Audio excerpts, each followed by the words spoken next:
So these were our notes for kinematics, where we have learned differentiation. To get displacement to velocity and velocity to acceleration, we will need to differentiate once at each stage. But what if you are given acceleration first? How can you get velocity and displacement later on? What is the opposite process of differentiation? That will be integration, and that's what we will look at in this video today. This question is about a particle P which is moving in a straight line. Its velocity is given by this expression, and they give us certain clues. For example, when t equals to 0, then its displacement is 9 meters. Now, let's calculate the expression for its displacement. So if I'm given velocity, how can I find my displacement s? I will need to do the opposite of differentiation, which is integration. So this is an integration question. Let's now integrate velocity with respect to time. And we'll use the power rule, which means power plus 1, and I'll divide by new power. Power plus 1, and I'll divide by new power, and so on and so forth. We can now simplify it. Our displacement will be given as this, but don't forget to add this last thing, plus c. But is this my final answer? Since I have a constant c, I will need to find my constant c to get my full expression for displacement. So how do we move on from here? Note that they gave you a very special clue. When t is 0, my displacement is 9 meters, which means that my s equals to 9. So let's sum all these key features.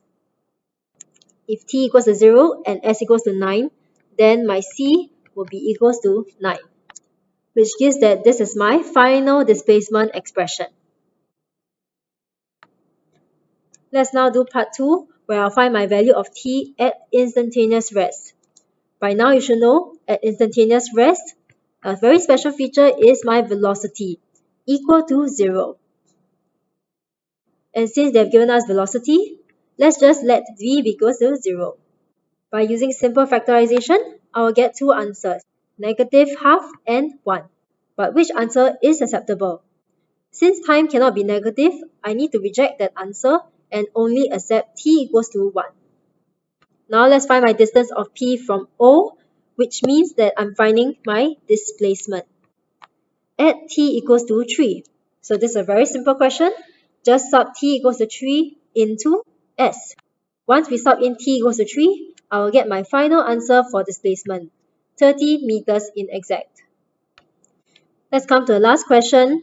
I'll find the distance traveled by particle P in the first 6 seconds of its motion. So as we know, for this kind of questions, we need to start with t equals to 0 and end with t equals to 6. But take note, is there a timing t where the particle can change its direction? So at instantaneous rest is the time where the particle can change its direction, which means that I have to use my value of t equals to 1. This is a possible timing when my particle can change its direction. So these three timings are my key values to finding the distance traveled. I will sub in all these t values to find my displacement, and the answer will be 9, 7, 1/3, and 2, 4, 9.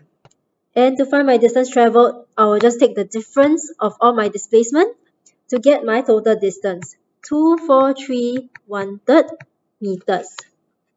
And that's the end of the question.